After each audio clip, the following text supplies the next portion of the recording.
Evening and welcome to the Power of Now. I'm Coach Mitchell. And I'm Coach Darren. I have no idea why she's laughing. I'm sure anyone viewing knows. Anyway, listen, thank you so much for joining us tonight. Tonight we really want to talk about, the phrase that's going around, life is lifing, but it's always living. And when we say that life is lifing, in response to someone asking us how we're doing, we stop after we say life is lifing. But we know that life is ever moving. And we want to really talk about how do we maneuver through the ebbs and flows of life as we say, life's. Yeah. Oh, and by the way, I'm Coach Darren. Um, no, being that you just kind of ignored me, but that's okay. Yeah, we you know we're we want to have a discussion about it, but we also want to hear from other people. Because here's the reality: we know that we're all going to go through some challenging times. And sometimes you might want to ask why. Why does life have to be so hard? And when we say that, I think we kind of forget the the wonderful times, Hmm. you know, uh, that we experience because the painful times tend to be magnified in our life, Right.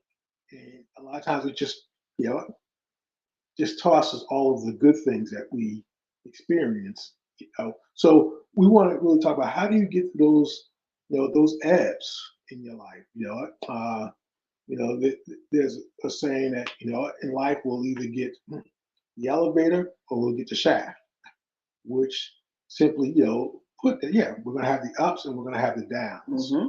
So what we want to hear from people is how do you deal with the downs? You know I have certain things that you know that I've tried, or Hmm. I've done, and Hmm. I don't know about you, Coach Mitchell, but one of the things that deals with setbacks. It's not may not always apply to loss, but with setbacks, if you're going through adversity, is always coming back to the now, Right. and being in that space of right now, in this moment, am I okay? You know, yeah, I don't have everything that I may want, Hmm. but are my needs taken care of? So that's one of the things we want to talk about. And the other things too is did you did you have any adversity that changed you? You can remember being changed by something that you went through. Mm. Because that's the other thing is every adversity, and again, you only get people platitudes about every cloud has a silver lining, and Hmm. or when one door closes, another door. We've all heard those, but when Hmm. you're going through it, Hmm. none of that really resonates. Right. And a lot of times you don't really want to hear it unless someone has a follow up to that that can help you navigate through whatever that situation might Yes, be. yes, Because we do know that, we all go through yep, challenges. We all go through challenges, but how do we pick ourselves so, up? How yes, do we pick ourselves up? What do we do to move through it? And as we're moving through it, are we really learning and bringing lessons back with us that will help us manage and navigate in the future? yes. Now you said something important, about lessons. Pretty Excuse much, me. I think all the great thinkers throughout history will always pretty much say something that, what, life is about learning, Hmm. that we're to go through lessons, um, and that we'll keep repeating the same lesson until we learn it. So there's always been talk, in that area. So, yeah, what are certain things that you learned that, yeah, that stuck with you? And I really like to hear from that internal part of you that changed. Not, yeah, I learned not to trust so and so. No, we're not talking We're about that. talking about the heart. Yeah, and the character. If Yes. something inherently changed, preferably for the better, after you went through some adversity. Because Mm-hmm. again, the other thing is the difference between regular school and life is in regular school, you go through the learning, then you test it. But in life, you test it and then you learn. Mm-hmm. So yeah, what were some things that you may have learned? And don't really don't sugarcoat it. If you can be really authentic, Mm-hmm. if you've gone through really setbacks, you go through, heartbreak, things, like, uh, you know, in that venue, in that space, because you know, one of the things we talked about before, and I'm sure I shared this with you, Coach Mitchell, is Mm-hmm. that part of the interviewing process. One of the things I used to always ask people was, you know, have you ever failed at something? And a failure that really rocked your world. Mm-hmm. Did you ever, encounter a setback? Uh, because in that space of asking that question is really trying to find people, one, can be honest, Right. you know, because you're going to interview process, everybody want to act like they've had nothing but successes. Uh, Um, Go ahead. no, I was gonna just interject after you were finished that thought. That you're right. People don't want to answer that question, and I won't put it totally on the interviewee. The interviewers really don't want to hear about. Right. A lot of times, they really don't want No. to hear about the failures. But as a leader and as someone who interviews, I love that question. Um, More so, I love the response because, as you were saying, it shows the character of a person. Hmm. What, the tenacity. Do you Yes. have the capability to bounce back? Hmm. Are you really seeing the lessons in that uh, failure or Yes. perceived failure? Because every failure is an opportunity Hmm. to come back and do it right, Right. do it better. Maybe Mhm. not right, maybe not perfect, not 100%, but every failure gives you the opportunity to come back bigger and better. I Yes. know that's happened to me several Hmm. times in my life, Hmm. well, numerous times, more times than I can count. Yes. So, So it's again, just follow that. I would ask that question, and then I would ask them, uh, what did you do to get through it? Because that's what I really want to hear. Because I want to see again what kind of character the person has. mhm, Because those are all, as they say, character building uh, scenarios, mhm, and you pretty much know if you had a real setback, it's going to stick with you. You know, not to a point where hopefully it's not traumatic, mhm, but something that children always remember. And I would even tell them, I give them leeway. It doesn't matter whether you got your heart broken in elementary school and it just rocked your world. You mhm. know, to you losing everything, and having to start over. It's whatever you deem as what was just something that really rocked your world.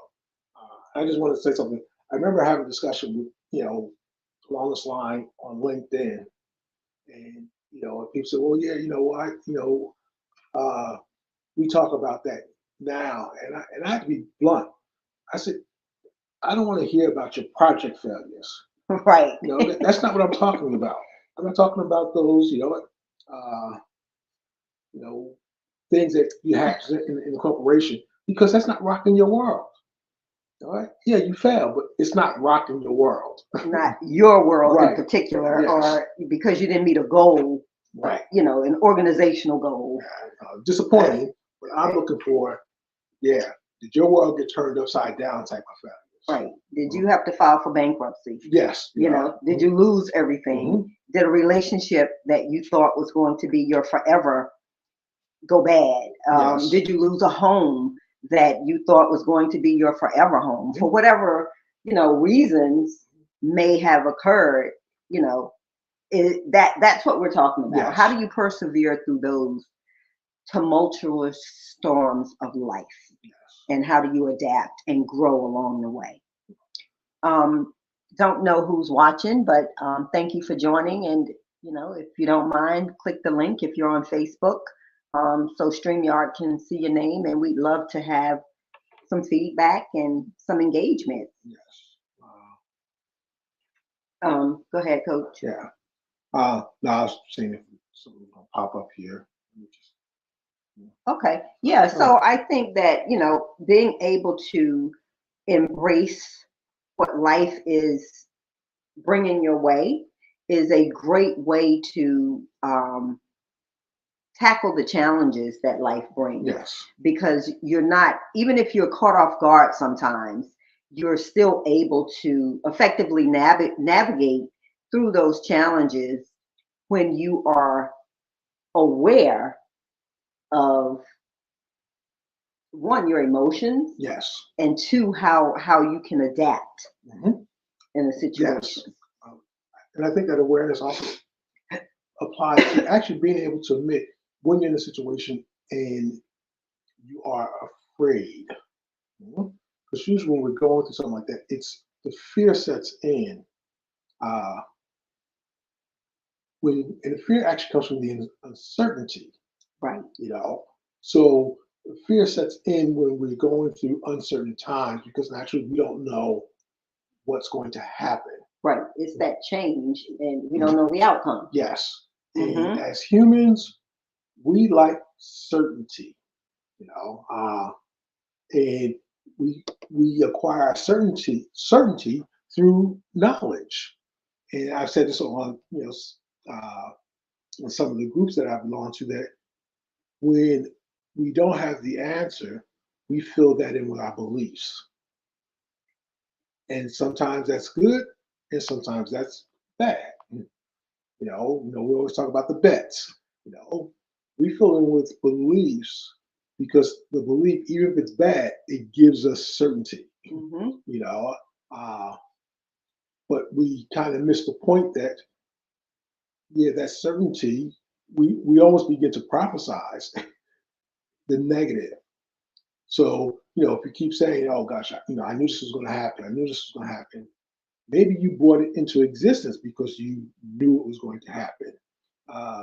Yeah, and people don't realize that manifestation happens both ways. Yes, it does. It's bidirectional. It happens all the time. So we want to, as much as possible, that 80-20 rule, 80% of that positivity, having those positive thoughts and being able to affirm to yourself that you're capable, that you're able, that you will come out stronger and better on the other side. Yes.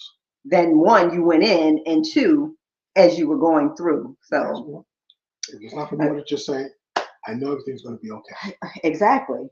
Exactly. I don't know when, I don't know how, but somehow I know for me, I say, God is going to work it out.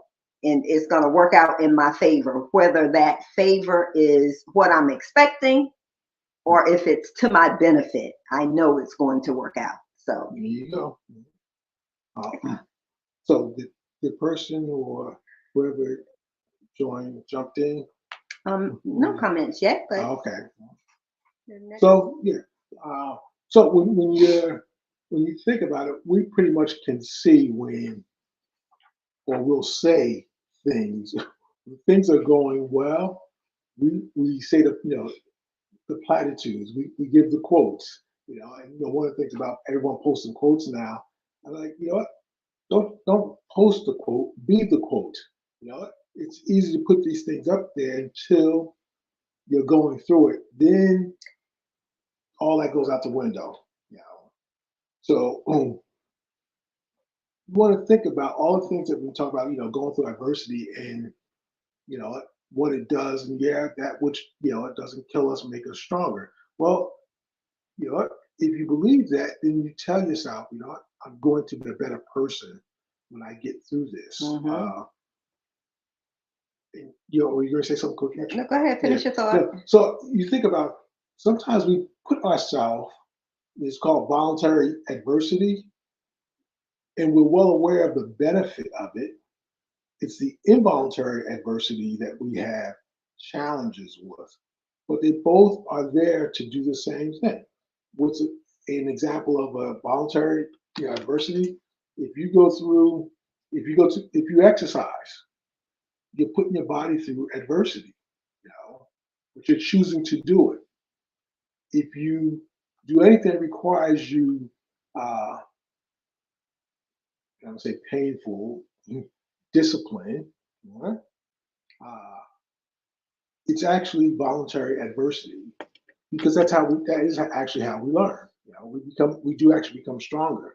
Uh, it's going through something that's uncomfortable. You know, you pretty much have probably seen the phrase that you want to become comfortable being uncomfortable because that gives you resiliency. Hmm. Okay? So now these are all of the benefits of going through adversity. Yet we don't want to. We avoid it, and I understand it. I don't think anybody likes pain. Uh, but we also know that that's just lifing when we're dealing with the uh, involuntary adversity. Which something just happens and we can't explain. We have no clue why did it happen to me. Right, but Now, it's just the natural course of existence. yes, We don't have a choice. We don't have control over a lot of things that happen in our lives. I mean, correct. take loss for Yep, example. yep, We don't have 100%. control over death, No, but how do we navigate through the grief? yes, yeah, What will it take? We know time is going to be one of those factors, right? But for me, and as an example, what I do in my way of dealing with grief is I just think on the memories mhm, that and the experiences that I had with the person that I lost. And that helps me cope mhm, and it helps ease the pain of the loss. yes, mhm, Doesn't go away, but it helps me ease the pain. yes.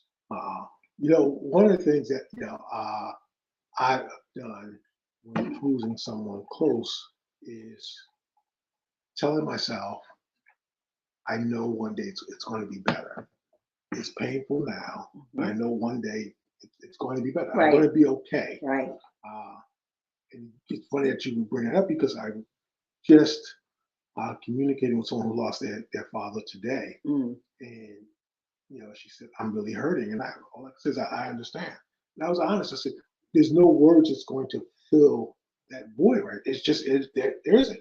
We say things thinking, but just admit, you can sometimes say nothing because to say the cliche stuff doesn't help the person because they're feeling a pain that words just can't, you know, uh, Take away or take away. ease. So I Hmm. was somewhat just kind of honest with it. Yes, there will come a time where it won't be as painful. How long that's going to be, who knows? Nobody. Uh, so there's certain things that you just have to go through it, and nothing, yeah, like no advice or solution is going to fix a loss. Hmm. It's different than adversity. Adversity, yeah, maybe money can fix it. Maybe a place to stay will fix it. Uh, you know that will do it. But usually when you're going through loss, uh, yeah, that's unfixable. That's truly, as you were saying, Coach Mitchell, time. Hmm. And as I've told my friends, over the years who've lost someone, is yeah, you don't know how long it's going to take for you're able to handle it. You have to become okay because people say it'll be okay, and I would say it's never going to be okay. You are just going to be okay with it not being okay, if that makes sense, because you can't fill it, you can't make it better. Hmm. Uh, you just learn to deal with it and move on. And the other thing I would tell people is, if at any point in time you feel a need to express emotions, Hmm. express them, let them Right. out. Right. And this is especially important with my male friends who've lost a parent, and as men we try to hold it in. I'm like, no, you can't do that. That's not about manning up. That's just being foolish. You're Hmm. human, Hmm. all right, and you've lost someone.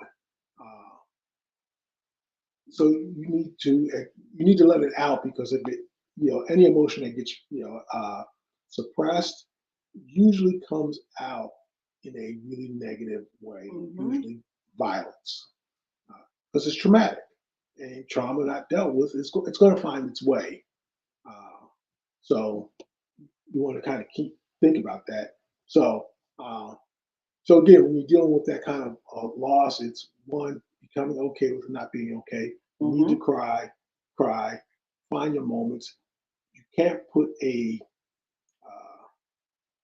I'm gonna say a limit on your grieving. Hmm. You might put a limit on you returning to life. You know, like so you still gotta again, life is life, but it's still living. Right. You still have to get back into living. So Yeah, and I was just getting ready to say that it requires effort. yes. It requires effort. It's like losing a job. You may have been, in your current organization for 10, 15, 20 years, and you find yourself out of a job, and that was the career you thought that you would be Yes. in until you retired. Well, it requires effort to move beyond that.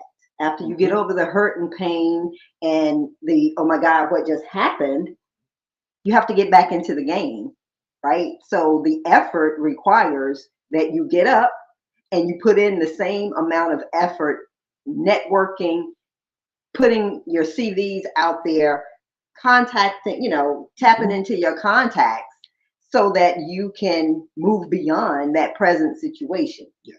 So it requires active participation. So that effort is what's going to get you to the next step. Yes. So I think that's an important takeaway is yes, you give yourself time to grieve or a loss or time to pity yourself if you had a setback or disappointment. I think also determining which area things falling, having that awareness like this is a setback, versus this is a loss. Right. And Uh, feel what you feel. feel what you feel, Feel yes. what you feel. So again, that's where we always come back to that awareness uh, and the self-talk. You know what? How are you talking yourself through this, setback? You know, that's why I said, when I experience, loss of close family members, as painful as it was, I still have to tell myself, I'm going to be okay. Hmm. It's just going to take time. And I'm just aware of it. It's going to take time. And even now, years later, as I tell people, yeah, do I have moments? Something will resonate, something will occur. Hmm. I'll hear something. Sometimes you can even smell something, and it'll trigger an emotion. Uh, you know, and I deal with it. No judgment, because it is just lifing. Hmm. Uh, you know, you'll have dreams about, people, that you lost. It's just all part of this human experience. So uh, I think that's just, for me, something that I would usually advise people. Hmm. If you deal with a setback, again, same thing, self-talk. It's going to be okay. Right. It's going to be okay. And that's that second part of tonight's discussion is how much effort are you really putting into living? Yes. Mm-hmm. Or are you putting any effort into your goals, or do you have any goals? Are you putting any effort into creating them, or are you just going through life rotely, mundane, doing the mundane, getting up, finding yourself doing the same repetitive tasks or actions every day?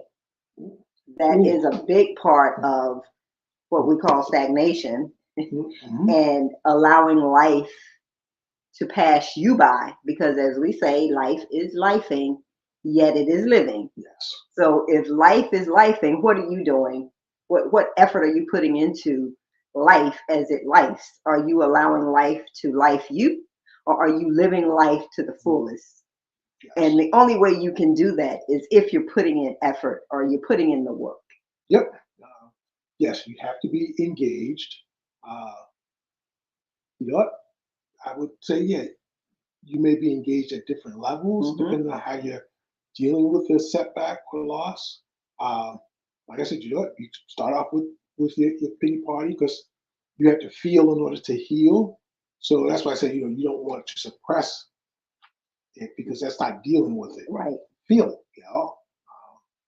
And again, I stress this to men: feel what you're going through because, as we said before, men, we are conditioned that the only acceptable emotion for a man to show is anger. That's the Mm. masculine, emotion. So we're suppressing all of our emotions, and we're not acknowledging them. We're not feeling them in order to heal. Because also, to even say that is you have to remember that yeah, you hurt, you hurt. You know what? Because you're a human. Hmm. So you want to feel it so you can deal with it. Oh, that's just another one. Huh? You want to feel it, heal. You want to heal to deal, or Heal something to like deal. that. But you being vulnerable is a show of strength, Yes. and it's courage, Mhm. and it just goes to it speaks volumes to a person's character Yes. when they can be vulnerable Yep. in their weakest places, in their weakest moments. Mhm. um you say that about men, but I can also correlate women who find themselves in positions of authority, or the head of the households, or whatever, in situations where they're perceived as the strongest link, Mhm. and not being able to break or share their vulnerability. That is a really dark and dangerous place to be. And we see that happening now with people in mental health. Mhm. All of that builds up.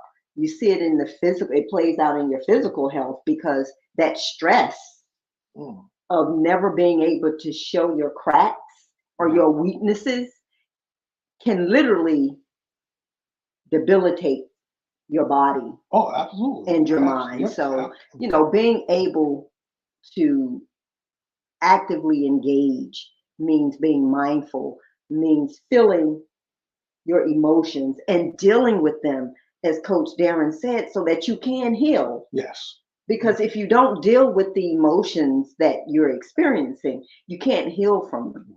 Mm. You can't heal Mm. from them, and you can't move on. You're Yes. always going to be stuck in a Mhm. space. And again, just to use kind of an analogy that as a child, you cut yourself, and then you put a band-aid on it, and at a certain point in time, your parent will tell you, you got to take the band-aid off. You've had it on for too long. But I don't want to take it off. 'Cause take it off, it's going to hurt. You Hmm. got to take it off because you have to let it finish healing. In other words, you're opening it up It to has to breathe. breathe. Yes, in order for it to heal. Uh, so you got to think about that way. If you keep covering it up, it never heals. Uh, so when you're going through this, and again, if it's a setback and it's a major disappointment, if it's a loss, you're hurt. And if you're hurt, that means you need to heal. And you have to give yourself time to heal. Now, we've said this before. You know what? That's one of the things where, uh, you know, and I think this may apply to different cultures, but I know in the African American community, you know what? We never have time to deal with our hurt or frustration because we're constantly told you got to get back in the game. Like we don't have that Don't luxury. have the luxury. Uh, like, go ahead, because growing up, like my parents' generation, they didn't believe in therapy, uh, and I grew up that way for a good portion of my life, and I haven't had therapy yet, but I don't dismiss it. But their therapy was getting, as my mother used to say, was the kitchen table. The Saturday afternoon that she would get together with her cousins or whatever, and you sit in the kitchen having coffee, which if they hung in long enough, it would turn into a drinking, situation later on in the evening. But it was therapy for them. Right. That's how they cope. That's how they That's cope. how they cope. And that's how a lot of people still cope, Yes. And I'm so glad that mental health has begun to be a topic of discussion and mainstream. Hi, Dr. Parchment. Thanks for joining.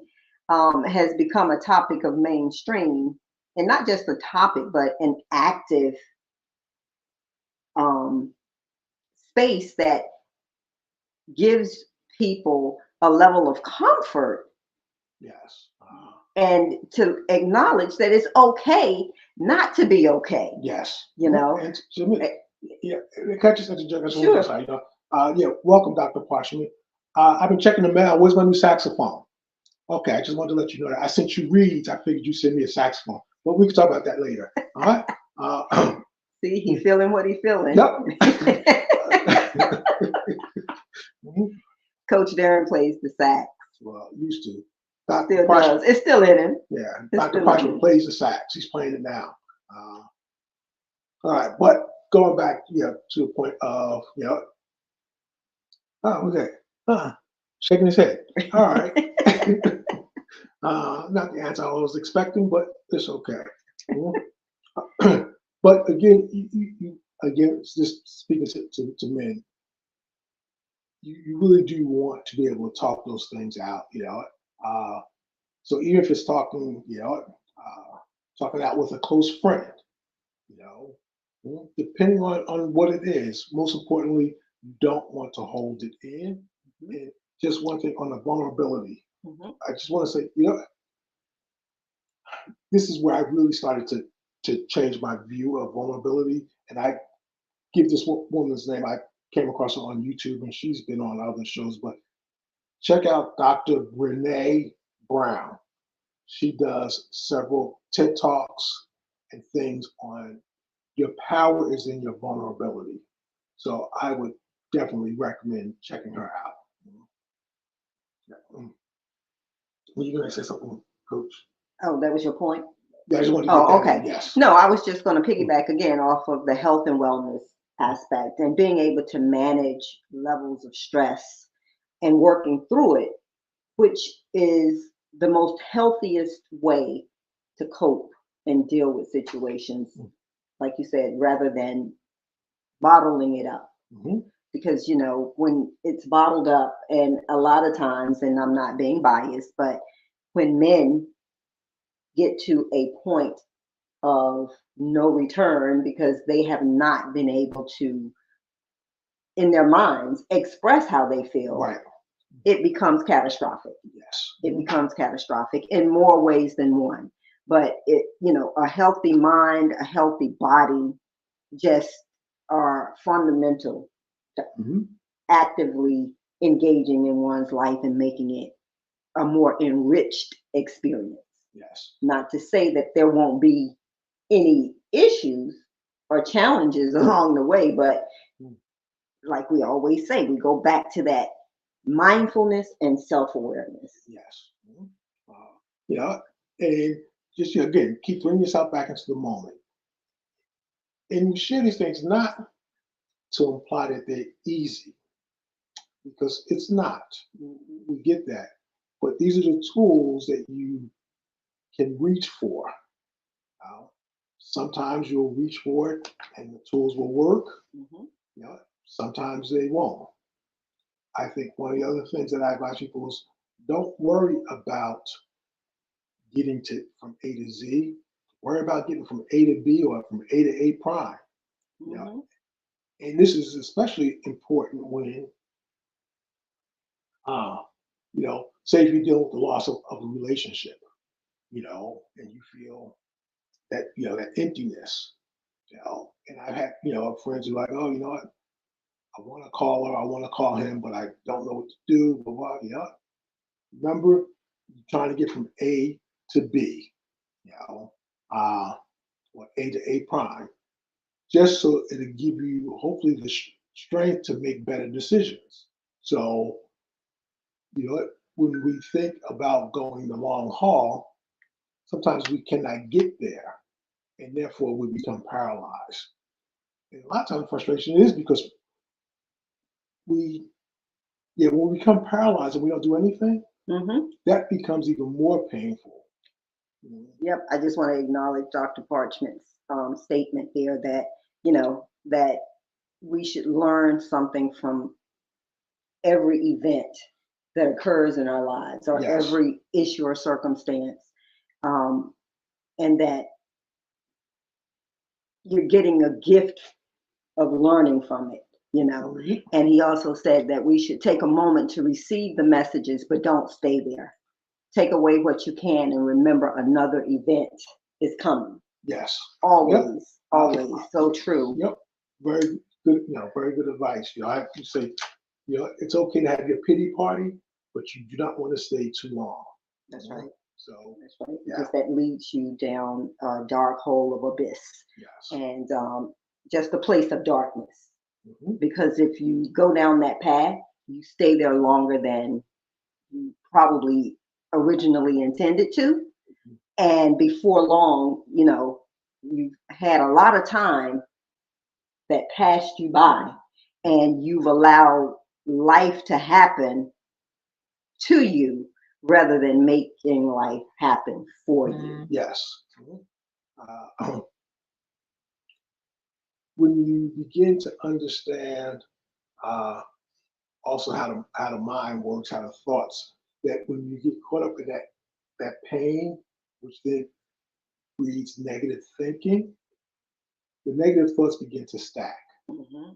And it works the same way when it's positive. When we go through our challenges and we feel some kind of way, you have a negative thought, which might be like, why me? Why did this happen? Hmm. And Hmm. then that will, if we stay in that space too long, it'll breed another negative thought. We'll think about something else that happened.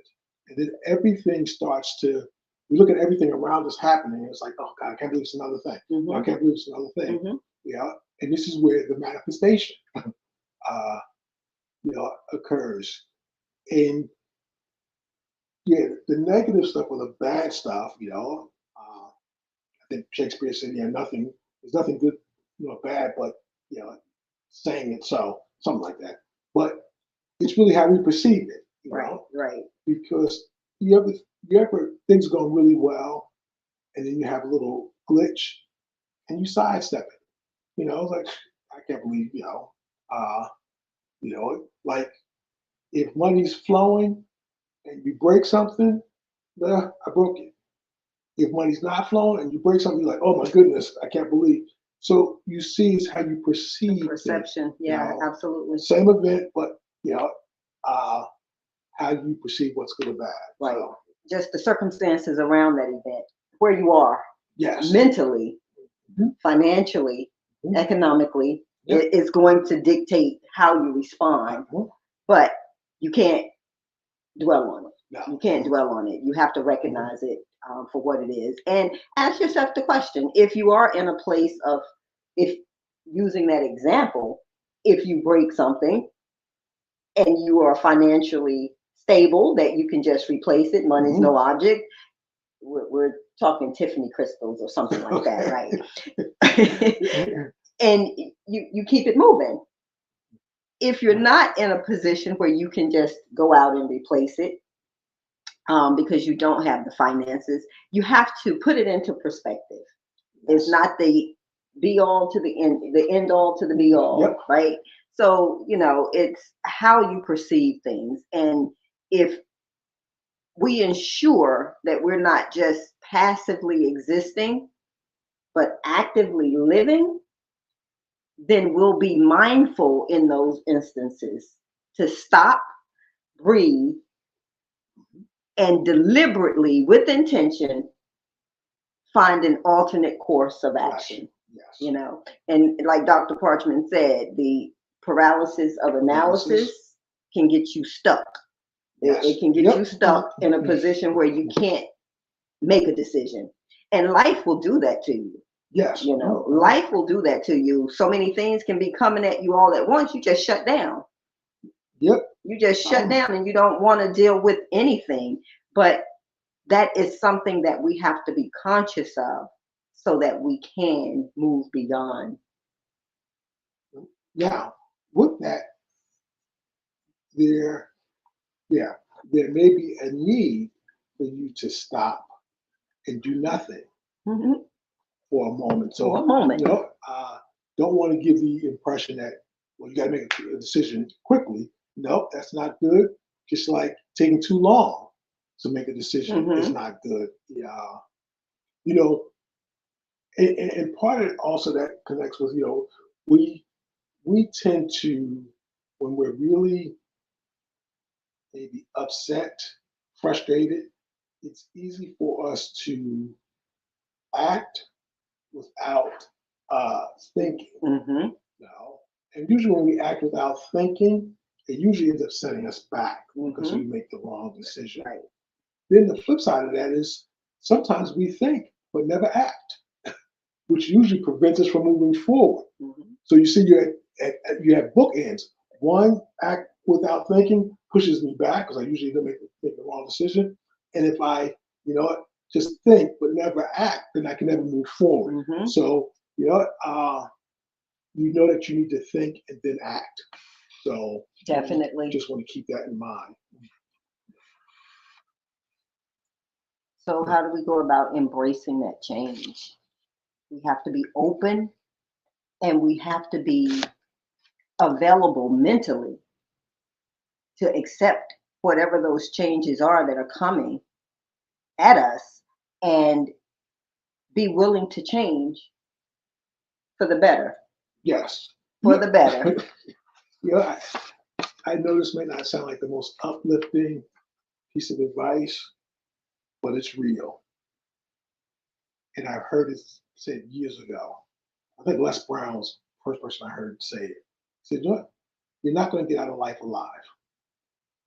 Ever. Ever. You're not going to get out of life alive. You are going to die. We all are going to die one day. That is just a reality of the situation.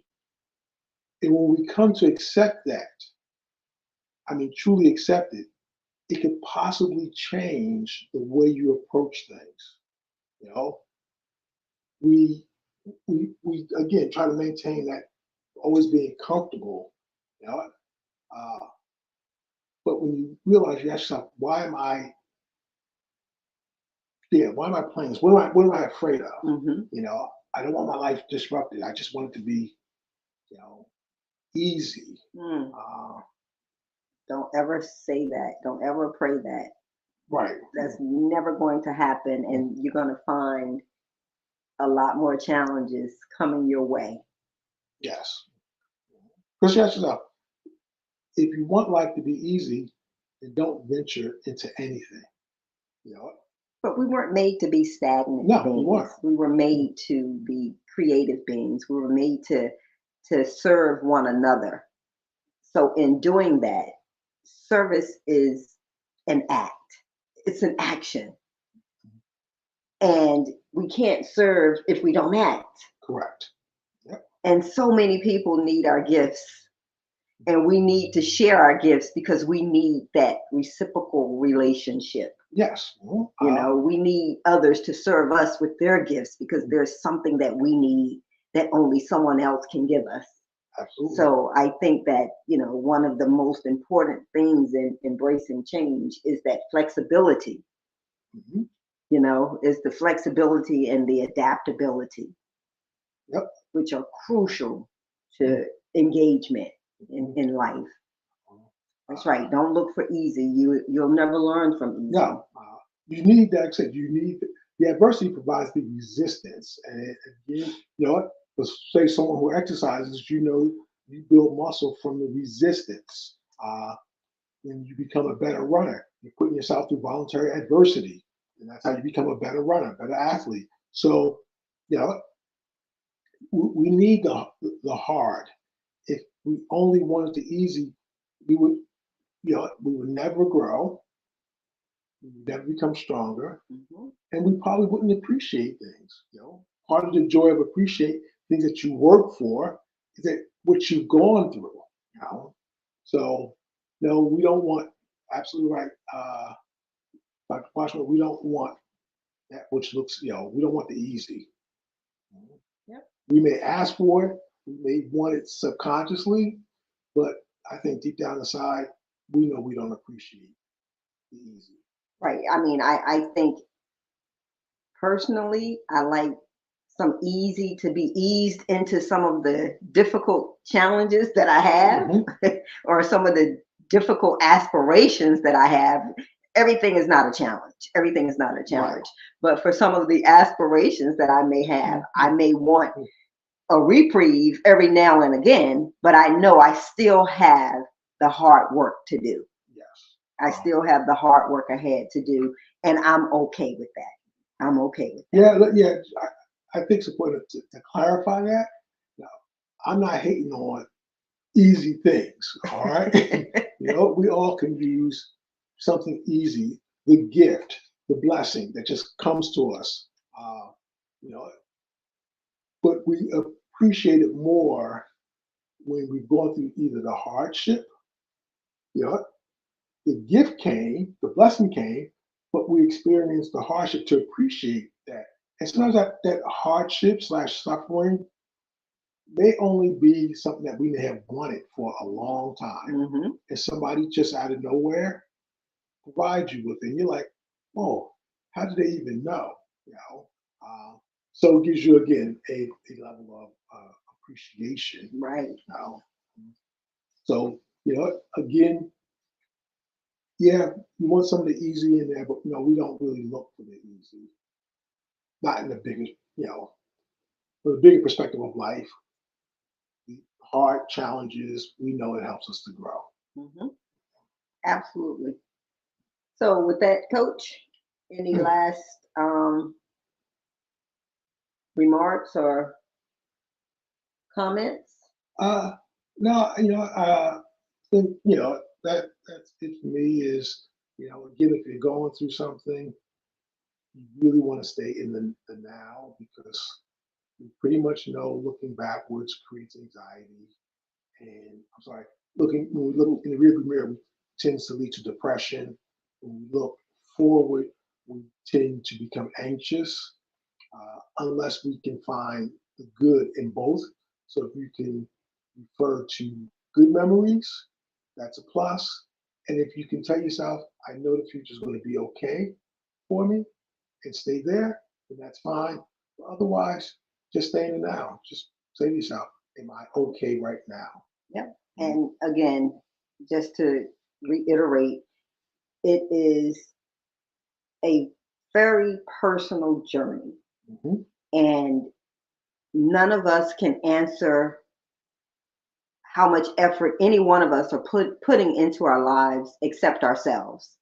So just remember to embrace the change, and learning is constant. So always look to learn new things, always look to take on that challenge, but simply take a moment to appreciate the here and now.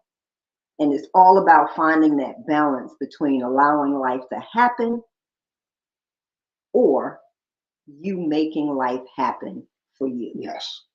So, with that being said, life is going to life, but our challenge is to not just be passively existing in this life, but to actively live. Yes. Yep. So as life is life in, question is, are you living? I'm Coach Mitchell, And I'm Coach Darren. and remember, if you do not start now, there will be no next. Join us here tomorrow night at 8 p.m. for Inside Outside Wellness Wednesday, where we will be bringing you some great health and wellness tips. Yes. All right. All right. Thanks for joining and have an amazing night.